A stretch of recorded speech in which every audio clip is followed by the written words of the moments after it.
যে কোনো শাস্ত্র আলোচনার ক্ষেত্রে, সেটা সমাজবিজ্ঞান হতে পারে, সাহিত্য হতে পারে বা বিজ্ঞান হতে পারে, সেই বিষয়গুলো আলোচনার ক্ষেত্রে একটা দৃষ্টিভঙ্গিকে নিয়ে করতে হয়। অর্থাৎ সেই বিষয়টাকে আমি কিভাবে দেখছি, বা একজন গবেষক সেই বিষয়টাকে কোন আঙ্গিকে দেখছেন, সেটাকেই বলা হচ্ছে দৃষ্টিভঙ্গি। অর্থাৎ দৃষ্টিভঙ্গি, দেখার কৌশল।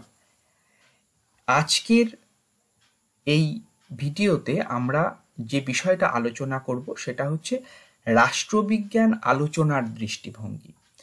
এই ভিডিওটাতে আমরা সেই বিষয়টাকে কতগুলো ভাগে ভাগ করেছি। প্রথমে আমরা জানব দৃষ্টিভঙ্গি বলতে কি বোঝায়, তারপরে রাজনৈতিক দৃষ্টিভঙ্গি বলতে কি বোঝায়, এবং সবশেষে দৃষ্টিভঙ্গির শ্রেণী বিভাজন, অর্থাৎ রাজনৈতিক দৃষ্টিভঙ্গির শ্রেণী বিভাজন। প্রথমে আমরা জানব যে দৃষ্টিভঙ্গি বলতে কি বোঝায়। এই বিষয়টা জানতে হলে আমাদের একটা উদাহরণের সাহায্যে জানতে হবে। এখানে একটা বোতলে জল আছে। একজন বলল যে এখানে এই বোতলটায় 60% জল ভর্তি আছে। আবার আরেকজন বলল না, এই বোতলটা 40% খালি আছে। এই যে দুরকম মন্তব্য, এর মধ্যে কোনটা ঠিক? আসলে দুটোই ঠিক। অর্ধেক বোতল জল আছে এই কথাটাও যেমন ঠিক, আবার অর্ধেক বা 40% খালি আছে যেটা বলা হচ্ছে এটাও ঠিক। অর্থাৎ একটা বোতলে এবং তার মধ্যে জলটাকে দেখার যে কৌশল বা যে বিষয়টা, সেটাকে আমরা দৃষ্টিভঙ্গি বলে থাকি। এবারে আমরা দেখব যে রাজনৈতিক দৃষ্টিভঙ্গি বলতে কি বোঝায়। অর্থাৎ একটা রাষ্ট্র ব্যবস্থা, সেই রাষ্ট্র ব্যবস্থার কাঠামো কেমন, প্রশাসন ব্যবস্থা কেমন, শাসন বিভাগ কেমন, এই সম্পর্কে বিভিন্ন রাষ্ট্রবিজ্ঞানী বিভিন্ন মতামত দিয়েছেন। এবং রাষ্ট্রের যে অবস্থা, বিভিন্ন সময়ে বিভিন্ন রকম রাষ্ট্রের অবস্থা, সেইগুলোকে বিভিন্ন রাষ্ট্রবিজ্ঞানী কেউ সেটাকে খুব ভালো বলেছেন, কেউ সেটাকে একদমই খারাপ বলেছেন, এবং তার বিকল্প রাষ্ট্র ব্যবস্থা কেমন হতে পারে তার নিদানও দিয়ে গিয়েছেন। অর্থাৎ একই রাষ্ট্র ব্যবস্থাকে বিভিন্ন আঙ্গিকে বিভিন্ন পণ্ডিত, বিভিন্ন দার্শনিক বিভিন্নভাবে ব্যাখ্যা করেছেন।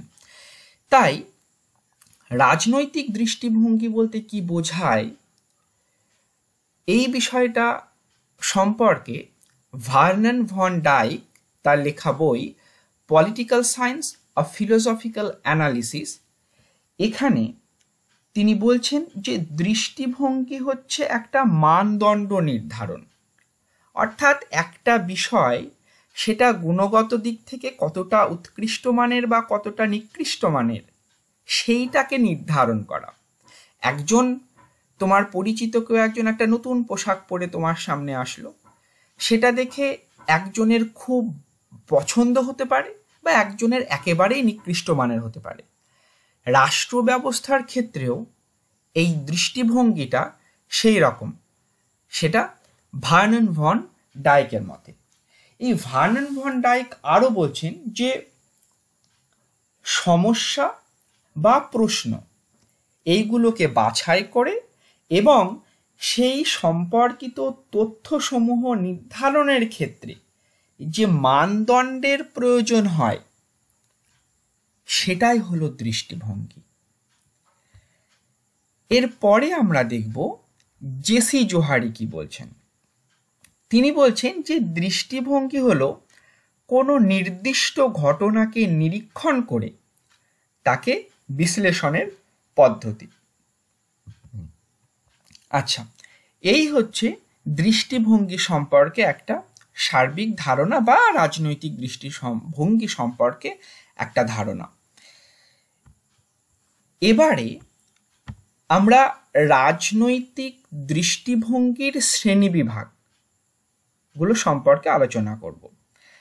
এই শ্রেণীবিভাগগুলো অত্যন্ত গুরুত্বপূর্ণ।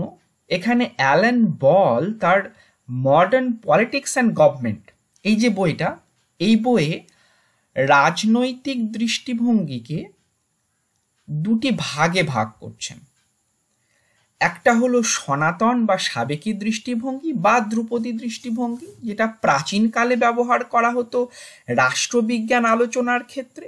আর একটা হচ্ছে আধুনিক দৃষ্টিভঙ্গি, যেটা পরবর্তীকালে আধুনিক যুগে রাষ্ট্রবিজ্ঞান চর্চার ক্ষেত্রে বা ব্যাখ্যার ক্ষেত্রে গ্রহণ করা হয়েছে।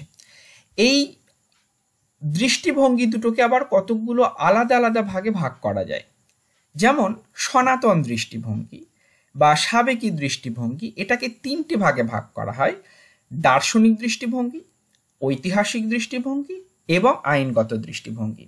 এই যে আলাদা আলাদা দৃষ্টিভঙ্গি, এগুলো আমরা সব পরের ভিডিওতে একটা একটা করে আলোচনা করা হবে। আচ্ছা, দ্বিতীয় যে ভাগটা অ্যালেন বল বলছেন, সেটা হচ্ছে আধুনিক দৃষ্টিভঙ্গি। তার মধ্যে কি কি আসছে? ব্যবস্থাজ্ঞাপক দৃষ্টিভঙ্গি, কাঠামো কার্যগত দৃষ্টিভঙ্গি, গোষ্ঠীকেন্দ্রিক দৃষ্টিভঙ্গি, যোগাযোগ দৃষ্টিভঙ্গি, নয়া রাজনৈতিক অর্থনৈতিক দৃষ্টিভঙ্গি, মনস্তাত্ত্বিক দৃষ্টিভঙ্গি এবং ক্ষমতাকেন্দ্রিক দৃষ্টিভঙ্গি। আচ্ছা, এখানে আরেকটু সংযোজনের প্রয়োজন।